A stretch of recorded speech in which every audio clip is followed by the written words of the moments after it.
for that. The schedules have been busy. There's been some great conferences that have been going on and so forth. And so, and another one coming up here very quickly that we're going to talk about here in a couple moments. But great to see everybody. The energy level and the work that's being done is still being done, very much so. And so we'll bring everybody up to speed.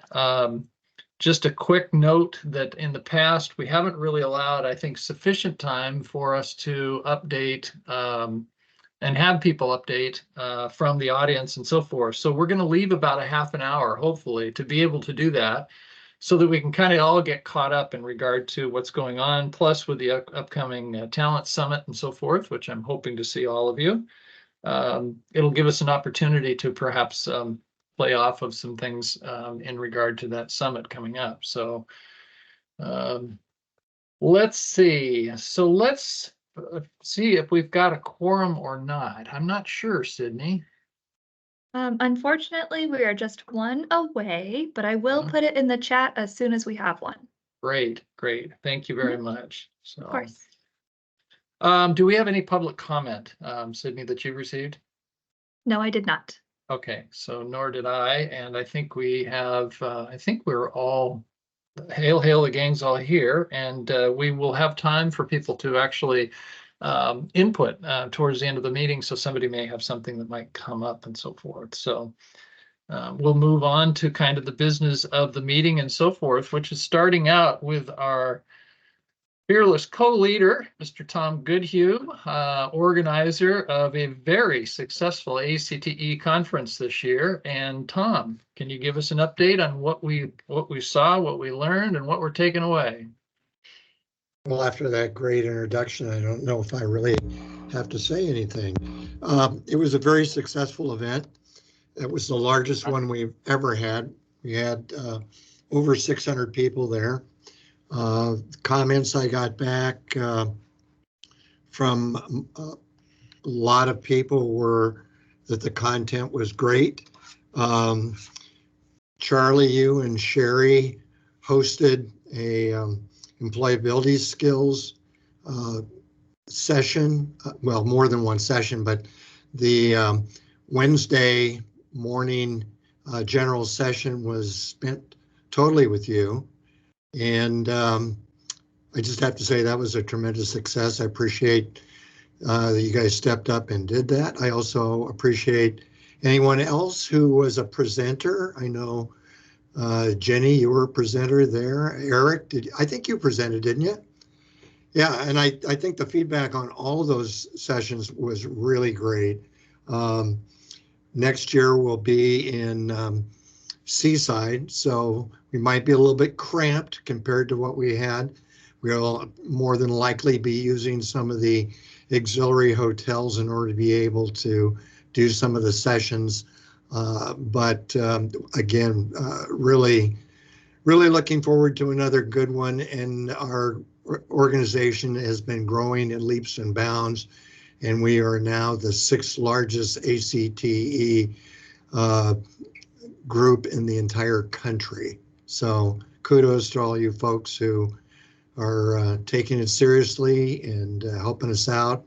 And I just want to be, I just want to be number one. So other than that, no less than lofty goals going forward. So thanks again, and we'll look forward to another one next year. Tom, did you get any kind of input from folks talking about kind of what they might want to see next year? Did we even ask those questions, or did you kind of get a feel for the crowd at all? I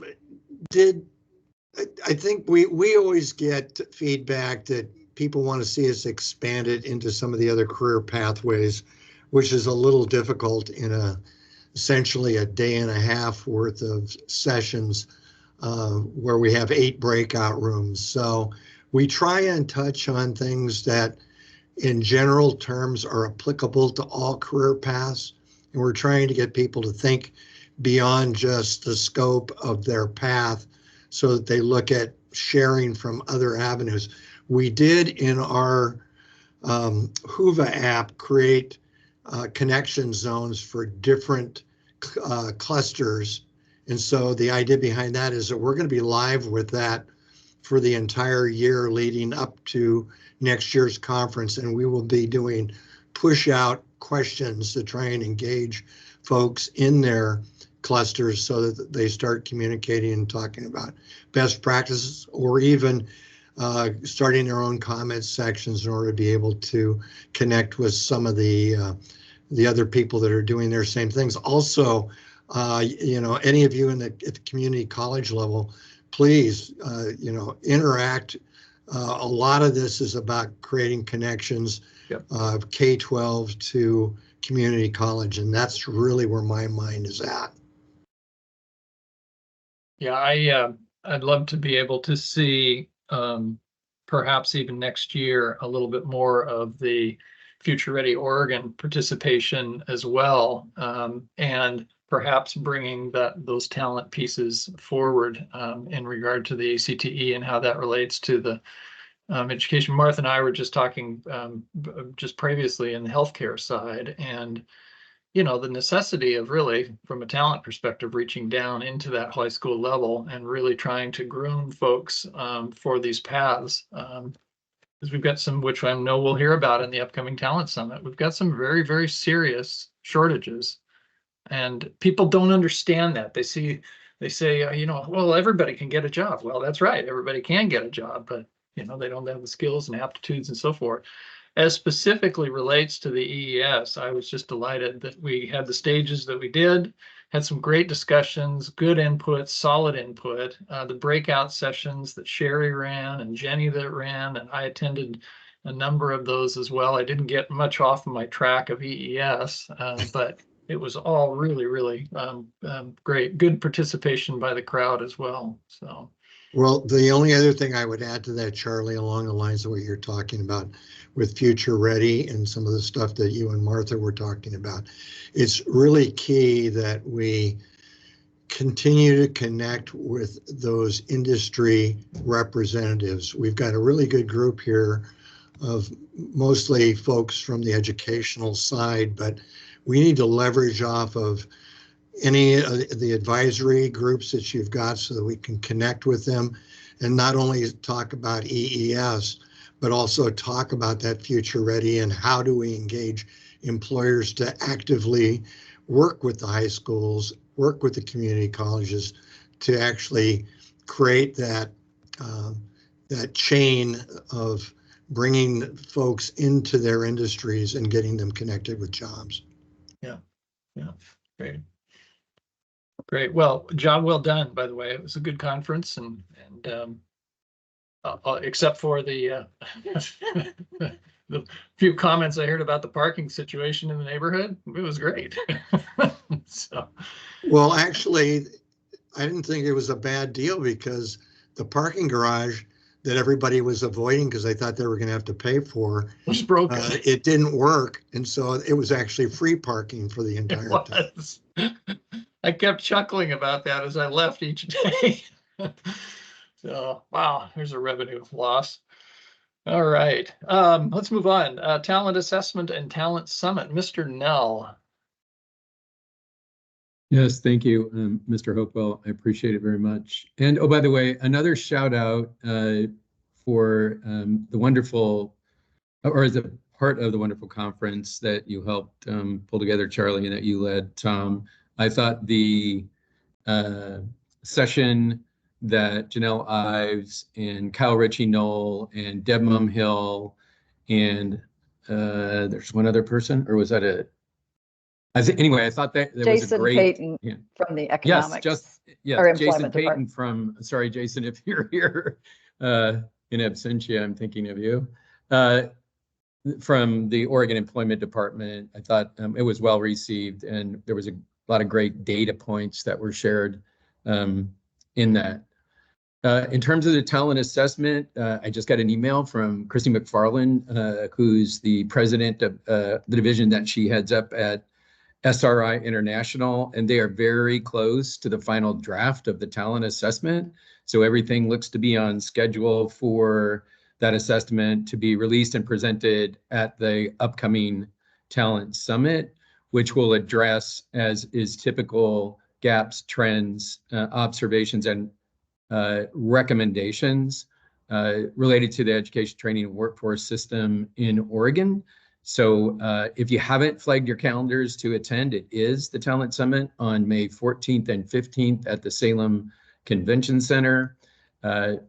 Several of you on the call right now will be participating either on main stage panels related to essential employability skills, which Charlie will be moderating, or breakout sessions. So we look forward to you attending and seeing you there. It looks like, Charlie, according to Sydney, we do now have quorum, just FYI.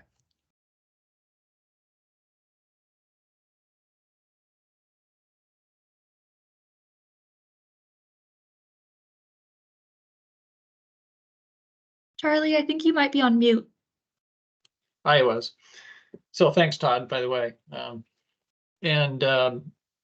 Thank you also to the Workforce Talent Development Board for the work that they have done, being able to get this summit put together, and for allowing us the opportunity to go main stage. So again, I think it's going to be a good discussion. Ann Mercereau is going to kick it off. David Gerstenfeld is going to follow with Oregon Employment Department.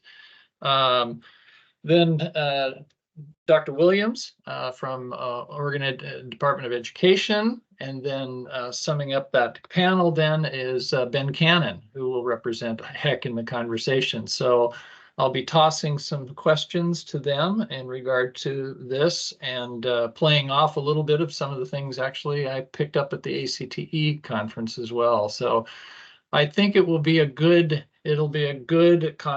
session for the entire audience. And that's kind of what we're trying to do, is to really just pull people in and make them more aware, certainly, of what essential employability skills are. And then this continuing long-term question is, where does it fit and how does it get institutionalized? And I know I'm not supposed to use the word institutionalized. That may have a negative connotation. But at the same point, what I'm trying to do is to look at how does it get into mainstream education for the learners, K through workforce. So we're going to continue to work hard for that and push with that. To Tom's point, associations and so forth, really trying to get as many associations aware of the Talent Summit and coming so that we can make those connections that we'd like to make. So let's very quickly just change course before we get into kind of open session, and let's take a look at minutes. It's been a while, and so what we're here to do is to approve the March 6th Workforce Readiness Committee meeting minutes. And so do I have a motion to adopt the 3/6/24 minutes as written? Anybody? I'll move. This is Jenny.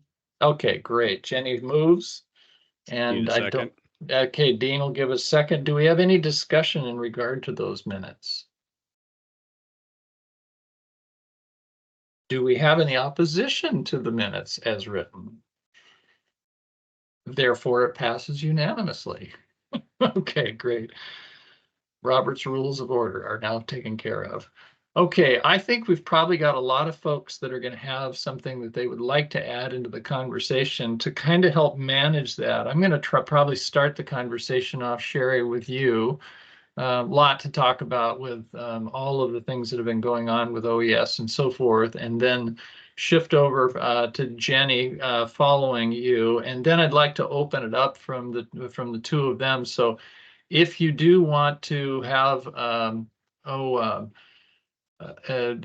input into the process, again, Deb probably would like to hear from you and what's been going on the STEM side as well. But raise your hand and I will try to make sure that I call on you as we go through. But let's start off, Sherry, with you. Hey, Charlie. Yes. Sorry to interrupt and sorry to jump in there, Sherry. I was just wondering if it might make sense to you and Tom to have guests or other new folks maybe that haven't had a chance to introduce themselves to be able to do that before we move in. that probably would be a good idea because I think I see some extra names and so forth. And so let's see. I'm trying to double check on my participants and so forth and make sure. So I see Mark Overbeck.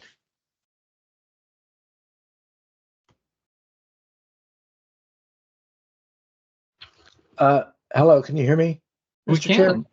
Yes. Hi, I'm Mark Overbeck. It's good to see you again. I'm former member of the Workforce and Talent Development Board, now Director of Government Relations at Southern Oregon University. The public universities in the state are very interested in and committed to helping the state resolve some of its workforce challenges. We're obviously distinct from the colleges, and happy to be here to listen in. Thank you. Thank you. Ramona, I think you are also a guest. Hello, my name is Ramona Rodemaker. I'm the Deputy Director of Higher Education Coordinating Commission. Ben Cannon has asked me to start attending the WTDB meetings and exec teams and subcommittee meetings, and to become a liaison to you folks in the interim if he's not able to attend. So glad to be here and just listening right now to find out what issues you're talking about. Thank you. Welcome, welcome. Great to see you, Rhoda. Thank you very much. So let's see, who else do I see here? If you are a guest, feel free to take yourself off of mute and introduce. It's really hard doing this on Zoom.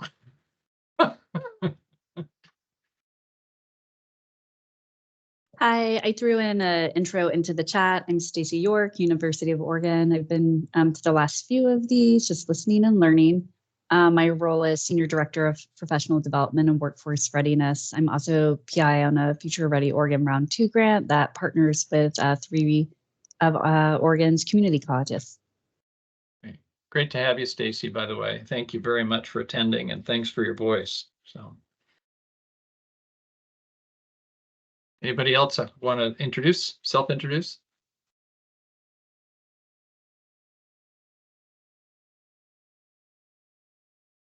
Okay. Either if you are and you're bashful, that's okay. Let's just get into the bones here. Sherry, take it away. Yeah, thanks, Charlie. I don't know exactly what you wanted me to cover today, but I will just tell you guys that I'm in full contracting mode right now. I have over half of the money left to spend on the grant because we've done really, really well and been very, very picky and very, very frugal. So at this time, we are in full industry partner packet mode and getting those materials created, having our comms team help us with branding and so forth, so that we'll have an industry partner packet coming along that just tells people about the e-learning portion of it, the just how they can engage with the future workforce, giving them some tips on those kinds of things, and then information about essential employability skills.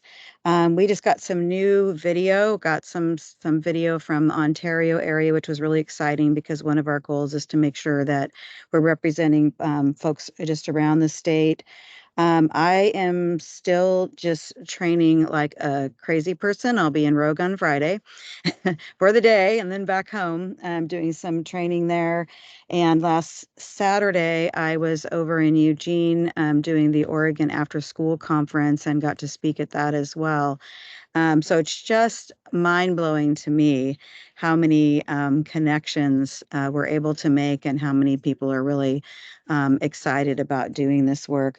I would add that I actually step in every once in a while and will teach a class on Oregon employability skills to individuals because I like to see for myself how it goes, how it resonates with learners and all of that. So I popped over to Temecula the last 2 Wednesday nights and taught a group that are work ready students trying to get jobs, and loved it. And I felt like everything, like the videos and stuff, everything went really smooth, which I'm excited to report because, you know, I've been in times where I was teaching it and thought, oops, I don't think this is connected the well that as well as I'd like to see it be. So I'm pleased to report that when I'm out teaching it now, I'm feeling really good. I feel like people can just run through it and feel pretty good about it. So that's a lot of what we're doing right now, trying to get that contract done for the awareness, which is the elementary curriculum. That's what I'm working on currently, hoping to do another video contract this week for 9 more videos, which will probably be our final set of videos. And then, like I said, when I get the video footage back in, then we'll start on that e-learning. So got some caregiver and family pieces that are going to be going on the website as well to help to help people to kind of come in from the outside and see how they can participate and work just within their family units and things like that as well. So doing some translation work and so forth there. So I don't know what else to tell you, just in full rock and roll mode here. Yeah, Sherry, real quick, maybe just touch base real quick on the IRC. So because we heard something about that during the actual Oh, yeah. ACTE. So Well, we are working on that too. We have a letter of support that's part of our industry packet that we're going to be working with many of our partners on, and then looking at that application for the industry recognized credential. A lot of excitement around it, and just, I mean, the need for it is just kind of crazy. So I don't know what else you want me to talk about that one, Charlie. Yeah. Maybe you want to fill in a little bit. Yeah, we were, and I attended a couple of sessions, and actually Dan Finley allowed me to kind of speak a little bit about that in the session that we were having. But we have not, through EES, the industry recognized credential. We kind of heard this in the very first session that we did on Wednesday of the ACTE conference, where teachers are essentially saying, you know, I need an industry recognized credential because that's kind of the stuff that I can say to students, if you complete this, then you can get this credential. And it means something, and it gives some meaning to that process within that education system. I'm not sure, to be very honest, what it means from the business and industry side, to be very honest about that. So it's kind of like an NCRC certificate. Sometimes that business and industry is aware of it, and oftentimes they're not aware of it. However, I think it's another cog in the wheel. And so really with Summer Heifeld's help, who is just a ball of energy and so forth, she's really actually gotten on this thing, and we're trying to put this together so that it's perhaps a stackable kind of a situation, and putting some thought and so forth. But the application is due in June, I believe, Sherry. And so we're headed there to actually get that taken care of. So again, lots of great work going on kind of behind the scenes, in front of the scenes, but the energy level behind the sessions, the training sessions and so forth has just been amazing. So it's been great. Let's see, Jenny, let's move over to the community college side real quick. Sure. I think just an update for those that are not familiar. I am the consortium director for the Strengthening Community Colleges grant. It's 9 community colleges out of the 17 in Oregon that are participating in this grant in the spaces of manufacturing and cybersecurity. One of the projects that we're working on is an employability skills digital badging framework. The intent was to align to the work, the really great work that Sherry has been doing around the Oregon employability skills, and then have it live in the community colleges. Starting last summer, we had 1 college pilot last summer, 2 community colleges piloting badges for employability skills in the fall. We had 6 in the winter. I'm still collecting some more information from them right now. It's a very manual process for the 9 colleges to give me the information and get the badges issued to students. For spring, due to some faculty and staffing issues, there are only 5 colleges that'll be piloting. And then in the fall, the goal will be all 9 of the consortium colleges piloting various employability skills badges. Most of them are in the credit space in terms of credit programs. One of the community colleges, PCC at their OMIC, is created a standalone non-credit course for employability skills based on direct feedback from the employers in their region. So they are offering a standalone non-credit course for their manufacturing students, and they ran it in the winter. They're going to run it again this spring. So I think that's a really interesting example of how the colleges are using the badges for employability skills.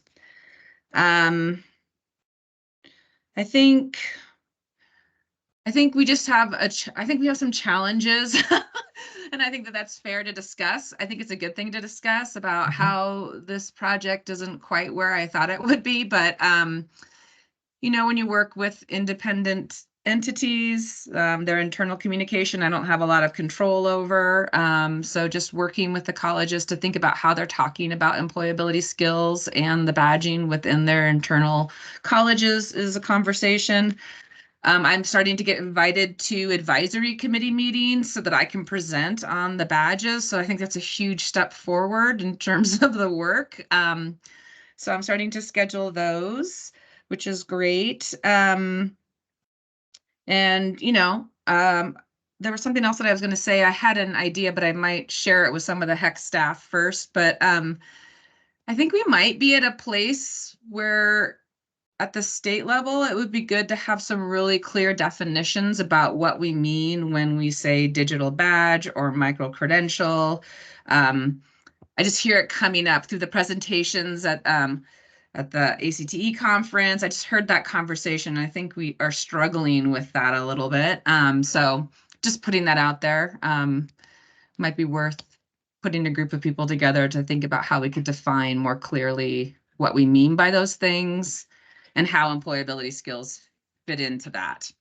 So I guess that's all I have. We're moving forward, not as fast as I want, but we're moving forward. So. And continuous coordination between the work that Sherry and then Frosty has continued to do, and Jenny's group. And for all of us on this call, I think the important piece that I take away from Jenny's conversations that I've had, not only listening to her, but also having sideline conversations is, again, and this is true of higher ed, it's a really different environment than it is on the K through 12 side. And so you can't just necessarily, not that we have any mandate, but you can't just mandate that something occur. And so it intensifies the need, I believe, for business and industry to really raise up the voice and to make those advisory committees, to make those connections with community college boards, to however we can, you know, to provide influence to say this is important and it needs to get integrated into that path. And so I think, again, for everybody on this call, that's really a call to action and continuing call to action. So appreciate that. Thanks, Jenny, very much. Yeah. Could I say one more thing? I forgot during my presentation, for those of you who attended, we do have a public space. We're using Skills Commons as a grant requirement. We have to share anything that we create publicly. So the criteria for the employability skills, digital badges, is on Skills Commons. I can put the link in the chat so people can go there. And the rubrics are now posted. So anyone can use the rubrics. Anyone can look at them. Anyone can adapt them. It's public because it's a federal grant. So I'll share that in the chat. Sounds great. Thanks, Jenny. Deb, what's going on in the STEM world, and any thoughts in regard, not to put you on the spot, but just trying to, no. It was supposed to be at the White House today. So if you're following the news, it was so tricky because they embargoed the date and announced it 14 days before today and expected people to fly in. But we're part of the STEM, the STEM Alliance. So the White House just released their the STEM strategy this morning because whoever could make it was there. So that's kind of exciting. Working on Kyle Ritchie, Noel and I are going to be meeting with Dr. Williams and Ben Cannon to try to go through the nominations for the 3 open seats for the STEM Investment Council. So that's the oversight group that, helps with the STEM boards, but mostly oversees the $6 to $11 million every year of innovation investments. So we'll be working on that. We're excited about some of the nominees with all the different workforce groups that are out there. 9 that I'm included in, we keep using the same people over and over. And so you just have to wonder how much can we keep? And these are industry people who have very big, busy jobs, who start their day in Israel and end their day in Taiwan. I mean, it's just insane. So we need to be able to reach out into some more industry areas. And so it would be great if this group knew, who's leaning in. So healthcare is leaning in, advanced manufacturing, semiconductors are leaning in. And I just feel like I worry that we're going to wear some of these people down. So such an opportunity to continue to cultivate industry buy-in on some of these work groups. Mm-hmm. We're going to aim for updating the STEM education plan this summer into early fall so that we have it ready for legislative session in 2025. We are really contemplating bringing forward a legislative concept on career readiness, really defining what does that mean? What are the pillars that every high school graduate should come out, and we can carry it, to community college and post-secondary and back into that. So there'll be data systems. There needs to be platforms for industry to plug in. There needs to be data platforms for all these students to track these employability, like the employability skills, but also the hard skills. There's 200 industry certifications out there right now that high school students can earn so that we can start to look at data and emerging talent. I'm facilitating 2 data panels, thanks to Todd. It's great recruitment for the Talent Summit. So we'll be laying out some groundwork and some ideas of what we think we should be building around, what data we should be paying attention to. Jumping back to the STEM Ed plan as we come into this, I have started a spreadsheet that has the 9 workforce groups that I'm involved in, that has goals, imperatives, alignment to other work, data used for decision-making, strategies to implement, metrics to measure. Let me go a couple more columns because this committee has a line item and we need to start populating this data. Data used for decision-making, metrics to measure, funding, resources, and support needed, listing how we're engaging partners and community, eval and iteration, and then comms and collaboration. So I'm doing this for ODE. So in ODE, we have the CTE revitalization, CCL, work-based learning, Senate Bill 3, STEM work. So we'll be filling all of that out as we start to come at getting this 9 industry panel ready for writing a really succinct STEM ed plan. But we also have a lot of that work to do across the Future Ready Oregon committees, the broadband, the infrastructure, the biodiesel, and then of course, all of the semiconductor work groups. And then again, I listed Workforce Readiness Advisory Committee and the WTDB, that I think it would just be a good practice for us to go through and really articulate the goals, imperatives, data that you're using for decision making, and on and on. So we can start to cross thread and cross populate some of this work. So that's kind of what we're working on. Oh, and then lastly, Alabama, I am on a call tomorrow from my South by Southwest EDU. Project Birmingham is really fascinating, and I think we should be looking at that. And then lo and behold, Todd's bringing in a number of Alabama folks to the Talent Summit to be out-of-state panelists. And I just think it's an interesting thing for this group to follow, because really who is driving it is Mercedes-Benz. And as you know, Daimler Trucks, which is a big manufacturer, big employer here in the state, is owned by Mercedes-Benz. So it's Mercedes-Benz who built a factory and needed 600 workers and really came into the K-12 section, the K-12 space, and said, we need to be working together to be building out and ensuring that we're going to have 600 skilled workers coming into our new factory.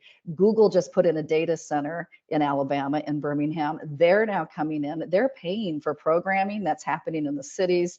I know they're paying for youth science in there as well, so that they can rapidly identify students with aptitudes and interests to come into these jobs. So I'll be on a call. I'm just quickly presenting tomorrow morning of how bridge builder NGOs, nonprofits like ours fundraise, because we're not direct service providers, but we're really key to bringing all of this work together. But I'll just be listening as well. But if we're looking for a way to bring industry voice into employability skills and then the hard skills for jobs, Alabama is one of the places I would recommend we kind of just be studying.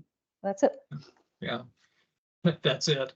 I have a very fun job. I don't know if I'm doing it well, but I have a fun job. As normal, you pack a lot into in your comments. So the piece that I'm actually curious about, and I'm not sure if anybody has heard, but after reading the book Chip Wars, which is fascinating, highly recommended, by the way, for anybody, particularly given what's going on the world stage and so forth. But what I've also heard is that if there is going to be the expansion of semiconductor in the United States, which is now receiving billions of dollars of funding, there is a critical, very critical shortage of pipeline talent that's factoring into that. And so we've got healthcare talent issues, and then we've got potentially semiconductor talent issues. On an article that I was reading yesterday in one of the fabs down, I think in Phoenix, the pipe fitters apprenticeship program, which has been almost a non-existent apprenticeship program in past years, now has literally 1,000 some odd students that are going through the apprenticeship program, and they're just looking to be able to actually expand that because of the need for pipe fitters within the technology centers like Intel and so forth. So just fascinating. And again, in all of that, our overall goal is to say, okay, so once we have somebody trained on the hard skills, how do we make sure that they stay in the job? And that's our job over here on the essential employability. So as Deb, as you are having your conversations in regard to these kinds of pieces, I mean, I think we really do have to stress what is that foundational learning piece that actually supports all of these other talents that we're trying to develop and so forth, so that people will become and then maintain their success as they move forward. So, and then again, how's that going to get integrated into our education system? So, and workforce training. So, great comments. Let me open the floor. I'd love to hear from anybody in higher ed, but Beth, please. Oh, sorry, I'm not higher ed, but no, you go ahead. No, okay. Yes. We've been doing a lot of work, and actually, once this career connected learning systems navigator project has had time to really get underway, we're starting to see a lot more results. And so our navigators have been engaging within their regions in various different projects. Some of them have conducted their own needs assessment to identify what supports they should be bringing to the stage, and others are using established needs assessment that might have been conducted with Perkins or something like that. And they're really creating some strong relationships. They're identifying what the greatest needs in their regions are, and being able to use some of the funding that we have made available. Because initially we didn't think there'd be any project funding, but then we realized, well, actually that would be really helpful for people. And so they're able to make a difference, and they're being really thoughtful about what the needs in their regions might be, helping to boost activities in manufacturing in several different regions. Some of them in building construction, some of them in just small amounts, because since our navigators aren't tied only to CTE programs, if a region doesn't have a CTE program, let's say in healthcare, they've identified which courses at the high school would benefit from additional supports that help students still prepare for a career in that field. We also have a lot of work being done on the Career Journeys videos. We thought they were all done, but now we have some additional funding. So we're going to have some more Career Journeys videos, profiles that will be added. There's 34 right now, and we expect for about 12 more to be made over the course of the summer. I don't want to claim responsibility for any work that Sherry's been doing, but I definitely appreciate being able to collaborate with Sherry and help make sure that we are addressing the needs of all of our constituents to provide really quality curriculum for the employability skills. And I love that Sherry's been so fiscally responsible that we're going to have an elementary version, which I think is really, really important. We have one of our navigators is actually funding some hands-on activity kits for all the third graders in their region. And we're like, this is fantastic. We'll be able to combine that with the employability skills curriculum and really get kids thinking about careers much earlier than they have been. And the Career Connect Oregon, the Career Connect Learning Resource Hub is up and running. I'll put the link into the chat, and I would suggest that you all go hop on there, take a look at it, and there's community pages where you can sign up to be a user and interact with others from specific regions around the state and share ideas, thoughts, plans that maybe could be bolstered by your participation and through that community collaboration. We also did a really deep dive about looking at our budget, our overall ESSER budget, because the last thing you want to do is send money back to the federal government. So we were able to look at where funds were sitting that were not going to get spent. And so we have been able to fund a new project called Team Oregon Build, which will address the housing issue that we face in Oregon while teaching students valuable skills in the construction trades. And so we're really, we're working in partnership with Lane ESD, the Southern Oregon ESD and Willamette ESD. Those were the areas that were highlighted as most affected by the fires a few years ago and where people are still experiencing housing lack of housing issues. And so we had our first one done yesterday. Students are building sheds, cottages, or sheds that people can actually, live in if they need it. And they build the teachers get the training. That's part of the plan, is the teachers will get the training, and there will be some students that will be involved in that training. And then they build the sheds, and then they are shared with different agencies that are helping to support houselessness in the state. And like I said, the first one got done at Amity yesterday. It took them 7 days to build their shed after they had gone to a training just recently. And so it's just gone from 0 to 60 in a very short period of time. And we're really happy to see that we have this cross-agency collaboration taking place that's also really providing really quality experiences for students. I want to pass it over to Susan because I don't want to take any credit from the work that she is doing related to career-connected learning, but it's also really important. Yeah, please. So related to the Team Oregon Build project that she just mentioned, the Confederated Tribes of the Umatilla Indian Reservation is participating in that project. So they will also be building homes and sheds, depending on what they're doing, and then possibly providing those to elders in their community. We also have, with the funds that Beth mentioned, we wanted to see projects that could be done in the area based on the needs assessments. We've established tribal grants for each of the 9 tribes. So it's a non-competitive tribal grant for $70,000 for career connected learning, CTE, and workforce development.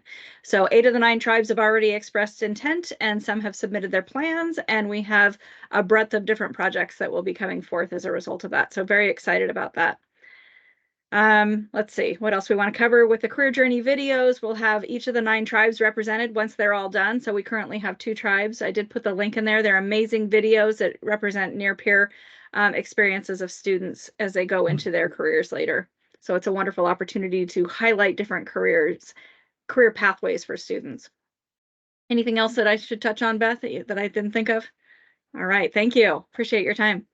Good. Sounds like one of those that Sherry, haven't you worked with some of the tribes in regard to OAS? Can't remember. Not really specifically, except that in our region, we have Shamawa Indian School, and so we've worked with them. And then we are getting ready to do a video over in Pendleton that will be with the tribes. Yeah, so good combination potentially in there. And again, putting those foundational skills is really critical. So excellent. Okay, so Stacy, I see you're on my screen as far as pictures and so forth. So yeah, how about a word from higher ed in regard to kind of how are we fitting into the conversation of putting students' interest with jobs? Yeah, I mean, I've had a lot of thoughts percolating from different parts of conversation. I do want to offer for those career profiles.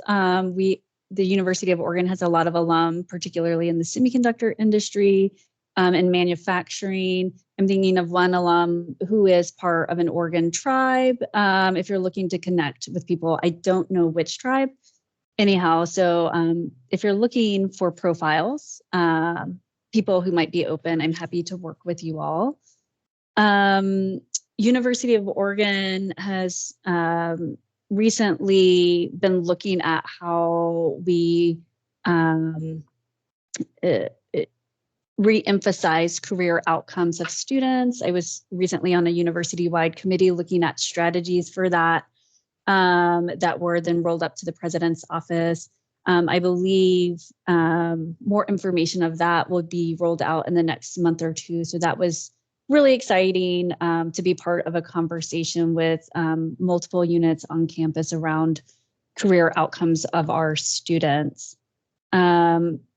One particular thing to note about my role in 10 years at University of Oregon has been I've been affiliated with a master's program that feeds into the semiconductor industry. We have two focus areas. One is actually a semiconductor focus.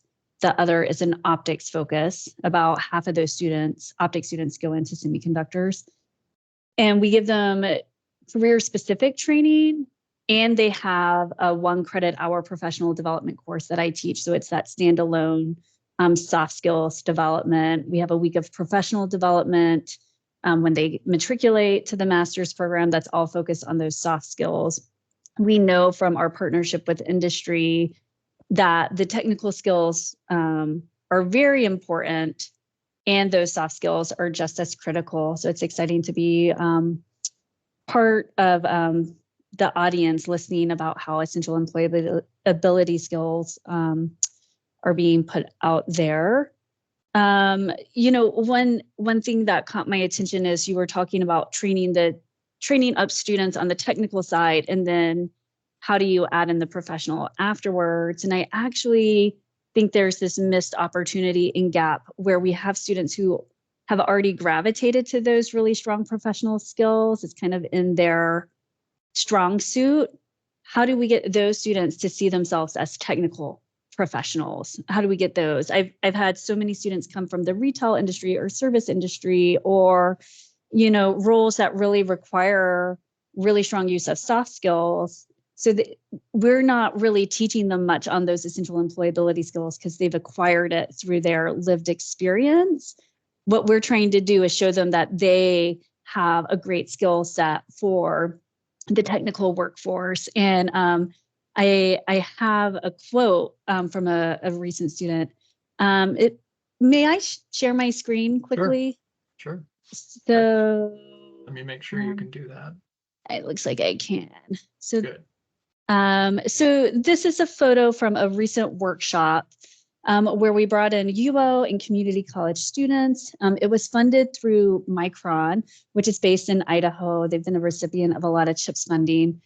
But what we did was host these students, pay for the workshop through Micron, and then paid the students a stipend through Workforce Ready funding, where over the course of a weekend, they received a $300 stipend and then participated in a clean room workshop that exposed them to semiconductor manufacturing.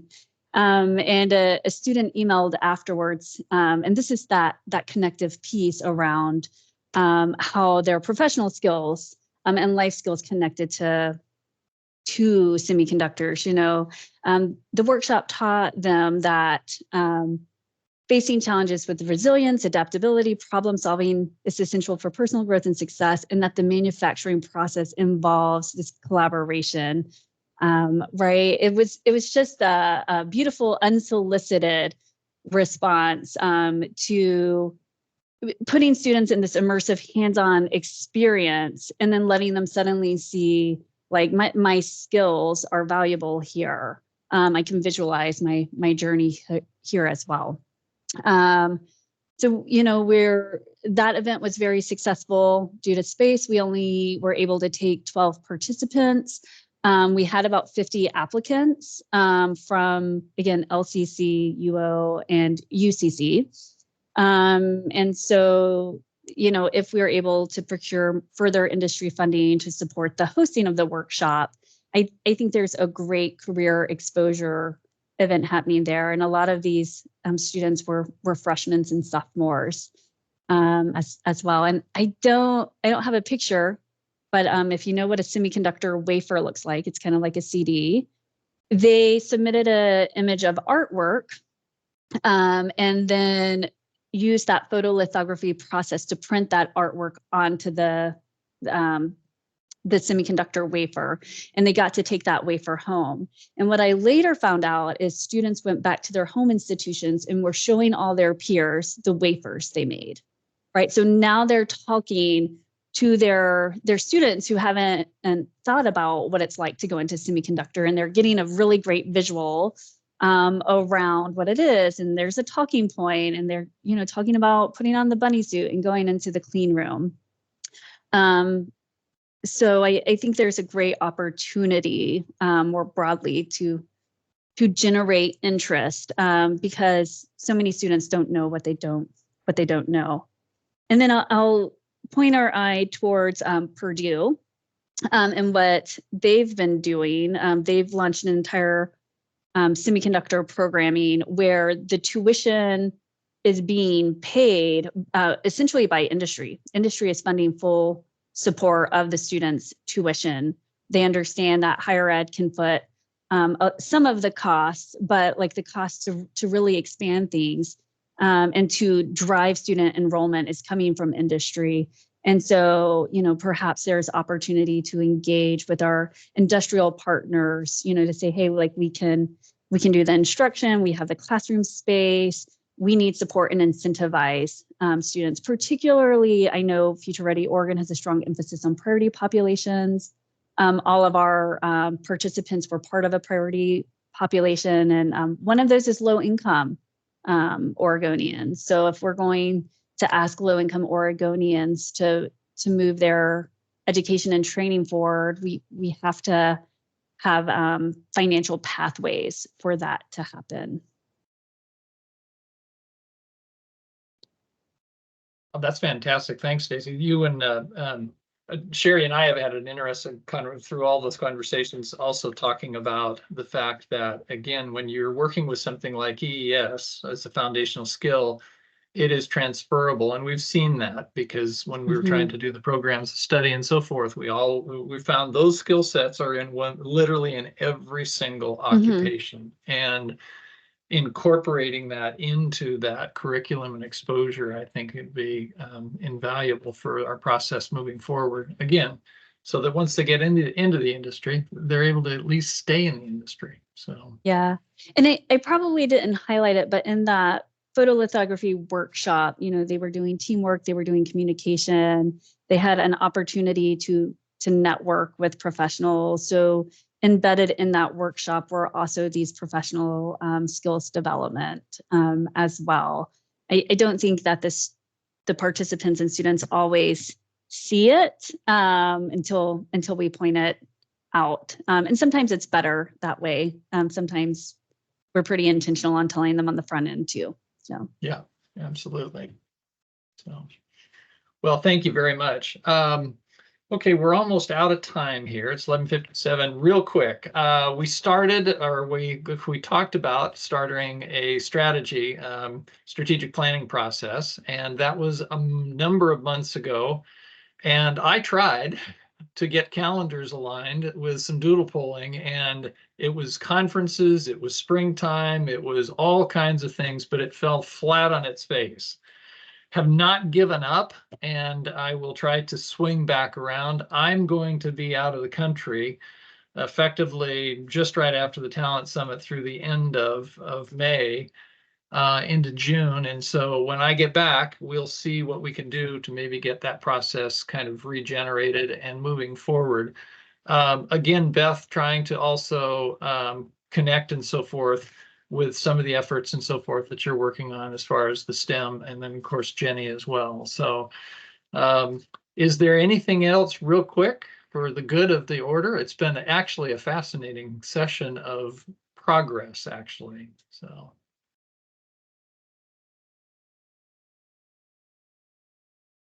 Charlie, I'll just jump in with one thing that I've said a couple of times in the last several meetings, and that is just a reminder that a while back we expanded the scope of this group beyond essential employability skills to really think about the broad subject of workforce readiness. And so I would just, again, implore you to keep noodling about things that you're passionate about, whether it's, as someone mentioned earlier, I think Jenny, working on definitions of credentials, workforce readiness, career readiness, whatever those things are that you all think we ought to put up on the list of what's next after EES. Well, not saying after, but in addition to maybe, so that when you do, Charlie, convene for the strategic planning, those thoughts are integrated into that work. Yeah, I agree. So. And again, this world that's out there, and we're going to hear it in spades at the summit. We've got Career Connected Learning, we've got Future Ready Oregon, we've got Workforce Talent and Development Board, we have WorkSource centers, we have, Oregon is not shy on putting the effort out to try to do things, but Oregon is terrible about having this cluster going all different directions of great intentions, but not as much coordination perhaps as should happen. So I think this particular group, and because of what every institution and agency and business that we represent, is critical to that conversation of collaboration and focus. And so please reflect on the comments from today as we move forward. We're a long way from being done, certainly on the essential employability skills, but it needs a lot of lift, particularly from industry and so forth. And so we're going to continue to press hard in regard to that. I'm anxious to hear speakers and attend various sessions at the Talent Summit. I hope I get a chance to see everybody there. Anything else, Tom? Do you have anything else you want to add into the conversation? No, I'm awake again. No. Charlie, I think you summarized it very well. Thank you very much for a great meeting, and thank everyone who's here for their contribution. You're all doing a heavy lift, and we just keep on trying to work together to hit those goals and objectives that we've lined out. So again, thank you for showing up, and we will see you soon, hopefully at the summit. All right. See you at the summit.